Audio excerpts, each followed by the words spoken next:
4, 5, 6, 7, 8. 1, 2, 3, 4, 5, 6, 7, 8. Saat ini, Benny sedang mengikuti olahraga bela diri pencaksilat. Bela diri pencaksilat selain untuk berolahraga, juga olah seni. Gerak-gerak bela diri pencaksilat ada yang diiringi musik atau lagu yang bersemangat, seperti pada gambar ini. Belajar musik atau lagu yang bersemangat jadi teringat mengenai tangga nada ya. Dalam musik mengenal istilah tangga nada. Ada tangga nada mayor dan ada juga yang tangga nada minor.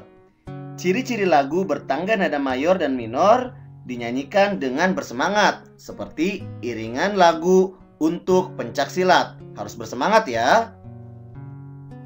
Nah, sekarang coba kamu suarakan rangkaian nada berikut.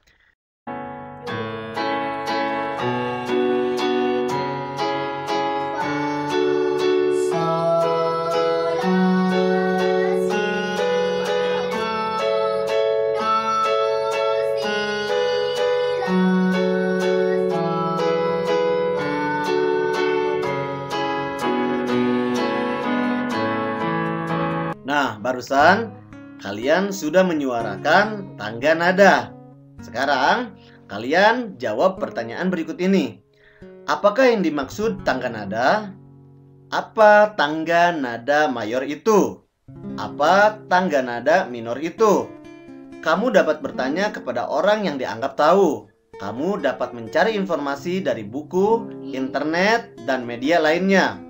Kemudian hasilnya kalian tulis dalam kolom seperti ini. Tulis di buku tulismu, lalu hasilnya foto dan unggah ke link yang sudah disiapkan. Nah, kamu telah memahami pengertian tangga nada mayor dan tangga nada minor. Ciri tangga nada mayor adalah yang pertama, bersemangat. Yang kedua, riang gembira. Yang ketiga, biasanya diawali dan diakhiri nada do. Dan yang keempat, mempunyai pola interval 1, 1,5, 1, 1, 1,5. Lagu tangga nada mayor antara lain Maju Tak Gentar, Halo Halo Bandung, dan Garuda Pancasila. Ciri tangga nada minor adalah yang pertama, kurang bersemangat, bersifat sedih, biasanya diawali dan diakhiri dengan nada la. Mempunyai pola interval 1/2, 1/1/2, 1/1. Lagu bertangga nada minor antara lain Syukur, Tuhan, dan Gugur Bunga. Nah, tugas kamu selanjutnya adalah setelah kamu memahami tangga nada mayor dan tangga nada minor, kamu juga telah mengetahui ciri-cirinya. Contoh lagunya juga sudah kamu ketahui kan? Sekarang coba cari dan temukan contoh lagu-lagu lainnya. Tuliskan hasilnya dalam tabel berikut ini. Tuliskan di dalam buku tulismu, lalu hasilnya foto dan unggah ke link yang sudah disiapkan.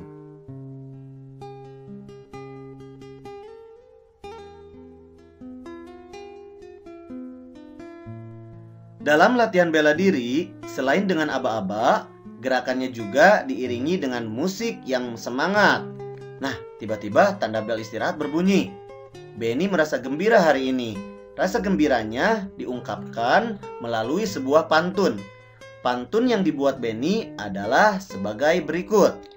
Bersinar terik sang matahari, bagai api panas membara. Rajin berolahraga bela diri, badan kuat hati gembira. Wah, isinya berkesan sekali ya.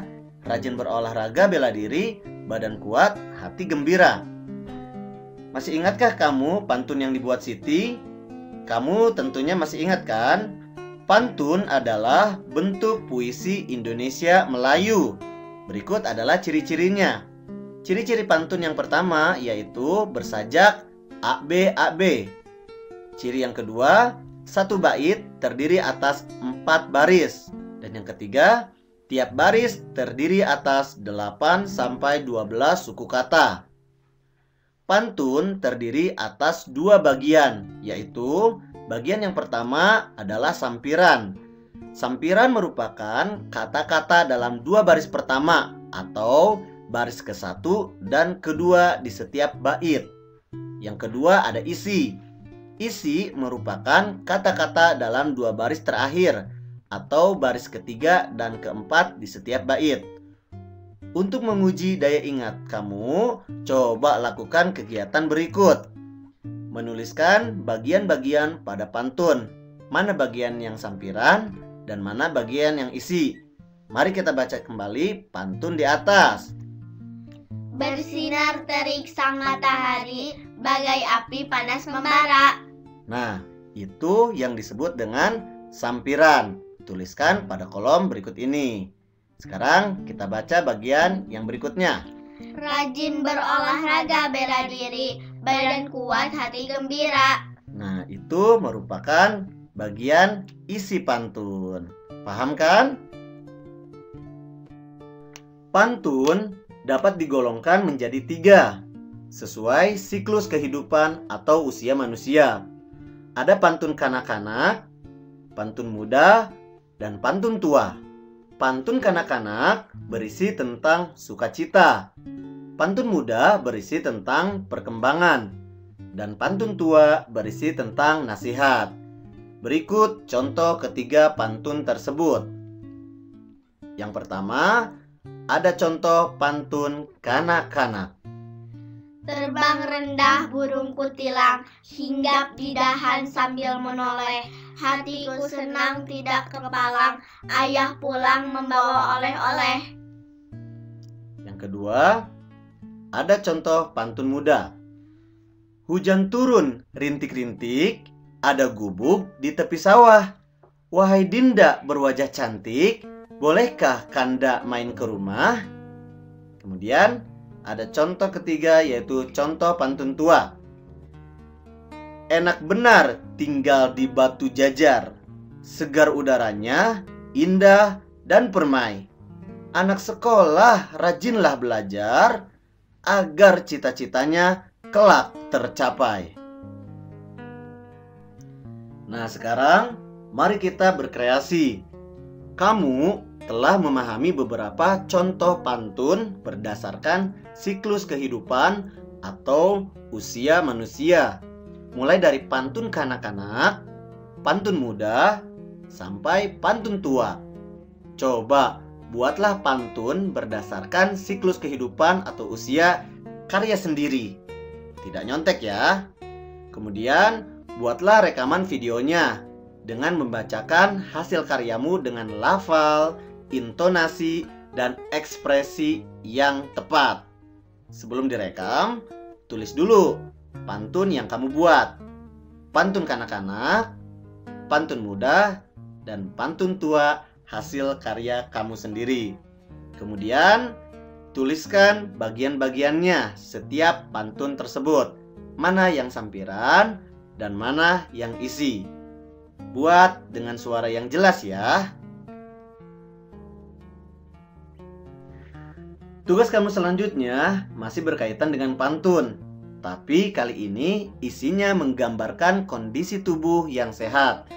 Tuliskan dalam kolom berikut ini. Pertanyaan yang kedua, apakah tubuhmu sehat seperti isi pantun yang kamu tulis? Bagaimana kondisi tubuh manusia sehat itu?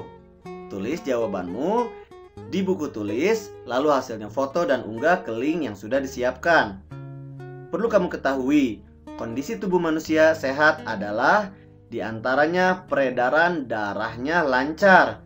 Selain itu, organ peredaran darahnya tidak ada gangguan. Pada pembelajaran 1, kamu sudah mengenal organ peredaran darah manusia. Bagaimana dengan organ peredaran darah hewan? Selain manusia, hewan juga memiliki sistem peredaran darah.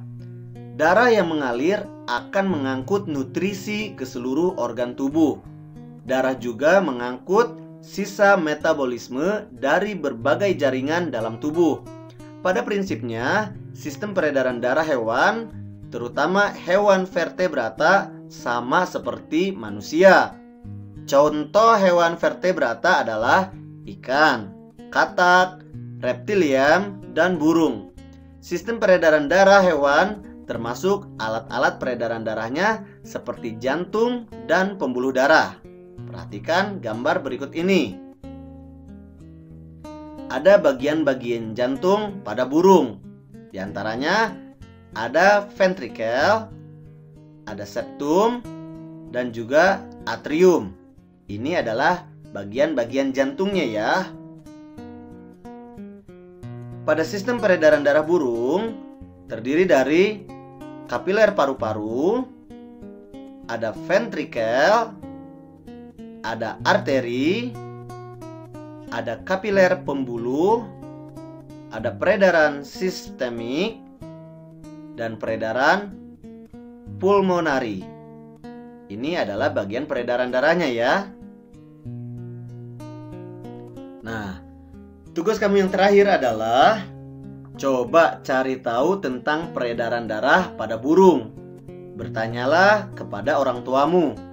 Atau kamu dapat juga mencari informasi dengan membaca buku, melalui internet, atau mencarinya melalui media lain.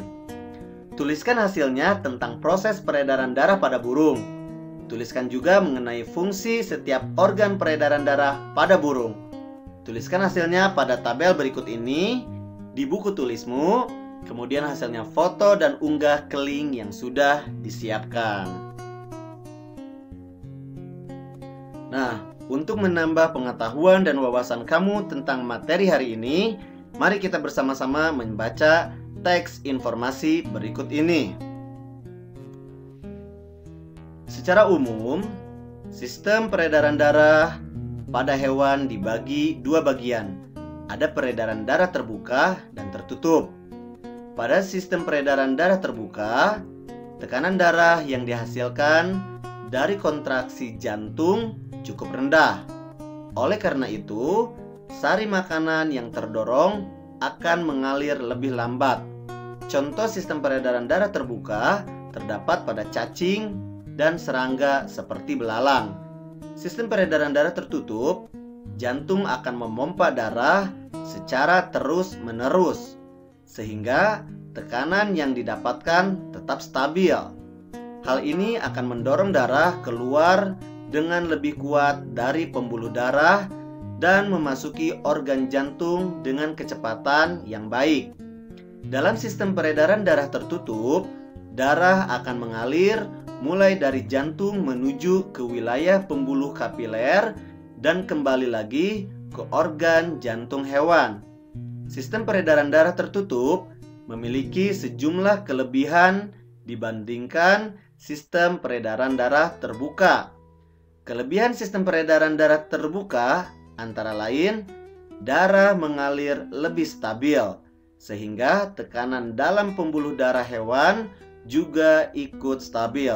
Hewan yang memiliki sistem peredaran darah tertutup adalah kelompok vertebrata. Contohnya katak, ikan, reptil, dan burung. Silakan kamu mencari kembali informasi dari berbagai sumber. Selamat belajar ya. Selamat belajar dari rumah.